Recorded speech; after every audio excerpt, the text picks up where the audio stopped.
Eu queria voltar um pouco na história, Ramagem. Eu citei um episódio aqui na abertura do programa, que foi, na minha opinião, o episódio inaugural da crise entre o governo Bolsonaro e o Supremo Tribunal Federal, mais especificamente o Alexandre de Moraes.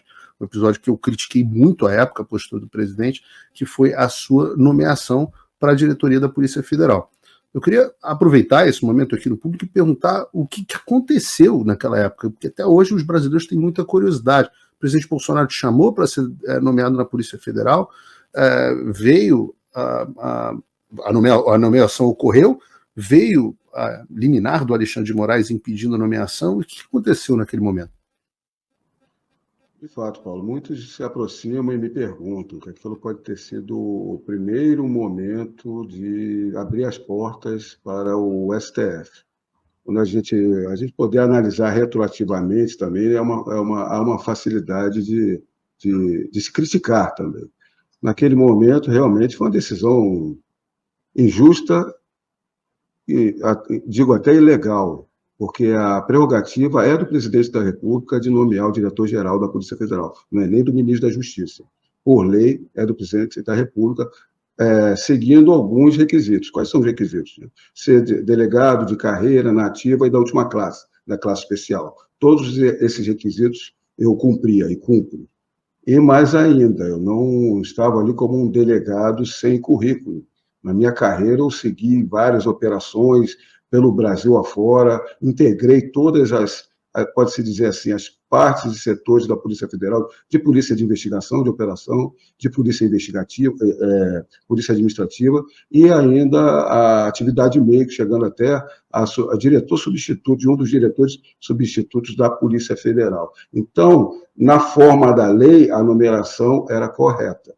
Naquele momento que se viu, Paulo, não se tinha a consciência do que estava o STF estrategicamente trabalhando.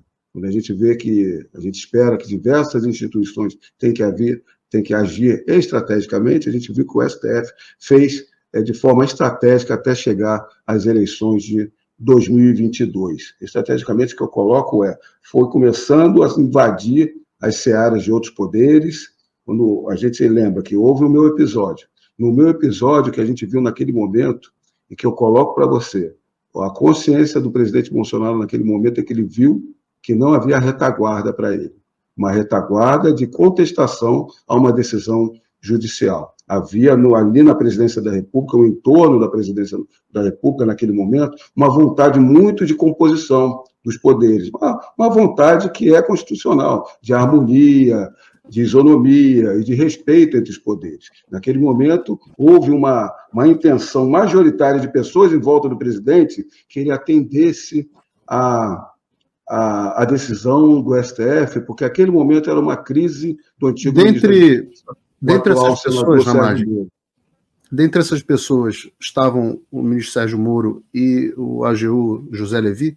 O ministro Sérgio Moro já havia pedido a exoneração, fez aquele carnaval todo, né, e quando se viu, não havia nada de interferência do presidente da República, e nada que ele alegava como irregularidades ou ilícito, e ele, inclusive, com um depoimento na própria Polícia Federal, declarou que não havia ilícito nenhum, quando foi chamado a ouvir. Mas o ministro Levi, com toda certeza, estava entre as pessoas que aconselhavam a não haver e a cumprir a decisão judicial. Então, o que a gente vê que a partir dali, Paulo, logo em seguida, você deve se recordar, houve uma decisão do STF de intimação a ministros de Estado, ministros palacianos, que eram generais 4 estrelas, que declarava que eles tinham que ser convocados debaixo de varas. Você lembra disso?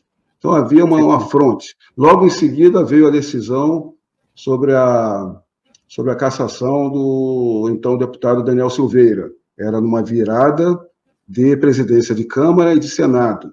Então, os presidentes da Câmara e Senado estavam entrando, também querendo compor e fazer uma administração de harmonia.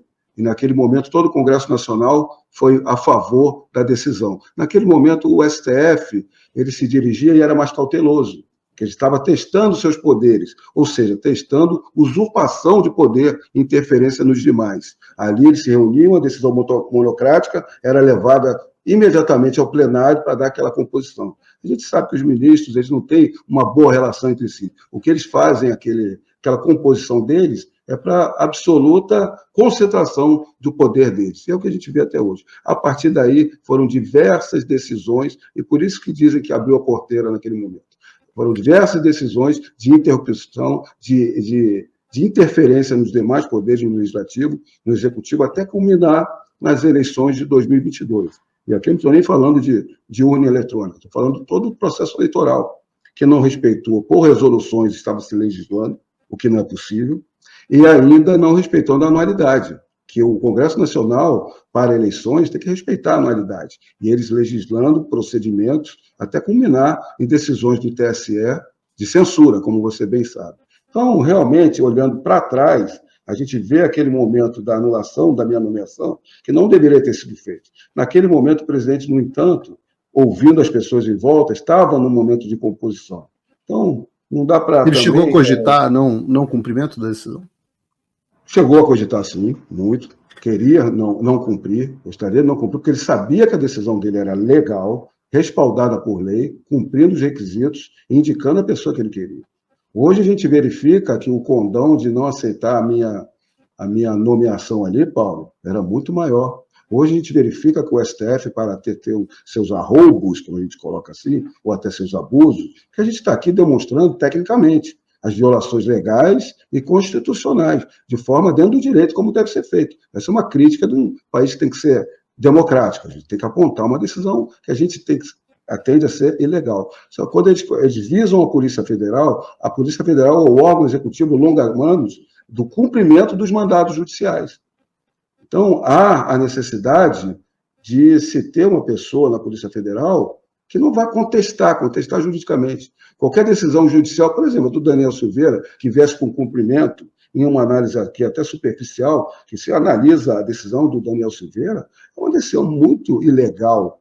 Qualquer professor de direito processual penal não vai conseguir explicar para os seus alunos um flagrante que não é flagrante, um cumprimento depois do horário e diversas outras ilegalidades que possam se colocar. Chegando numa Polícia Federal, há a possibilidade de uma reconsideração. Isso não é aviltar o Supremo Tribunal Federal. Há a possibilidade de se levar até uma AGU, mesmo com sigilo. AGU, porque é um órgão do Executivo que analisa e vincula as decisões judiciais para o Executivo. O que está acontecendo aqui? Uma contestação já levaria a uma noção de que a gente não quer cumprir uma decisão ilegal. Então, tem todo o condão, e hoje, quando a gente vê que eu fui o delegado indicado depois da facada, que quase tirou a vida do presidente, eu vim do âmbito de diretoria, pela minha experiência com segurança, com grandes eventos, com operações, eu fui chamado a proteger o presidente da República, Jair Bolsonaro. E tive, pela intimidade, pela confiança, eu progredi com ele. Então, quando a gente verifica que a pessoa que cuidou da segurança foi indicada para diretor-geral da Polícia Federal e foi negada pelo vínculo de amizade, como alegaram, e hoje o atual diretor da Polícia Federal do governo Lula é exatamente a pessoa, assim como eu, que cuidou da segurança dele. Então, 2 pesos e 2 medidas está tendo para todos os lados. Parcialidade e falta de equilíbrio está tendo para todos os lados. Isso a gente tem que reclamar.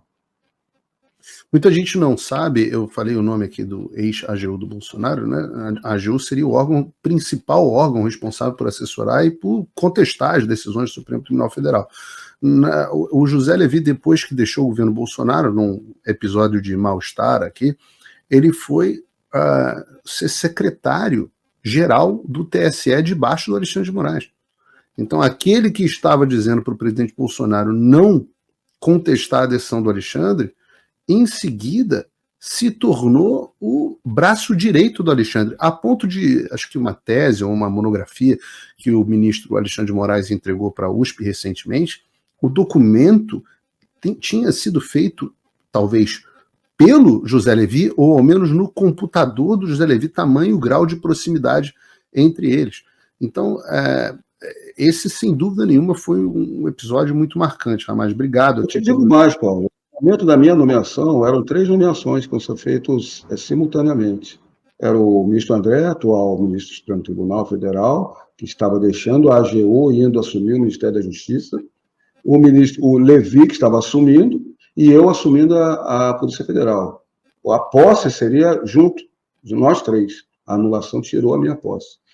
O ministro Levi era um aval e uma demonstração ao Supremo Tribunal Federal que estava se tentando essa harmonia. Era um aval de diversos ministros do Supremo, trazer uma pessoa que tinha um amplo acesso ao tribunal para ministro da AGU, que é quem leva as demandas do Executivo, quem representa o Executivo, quem tem legitimidade de pleitear junto ao Supremo Tribunal Federal. Ou seja, o presidente Bolsonaro estava, naquele momento, tentando uma composição e uma harmonia e recebeu essa decisão contra a indicação dele.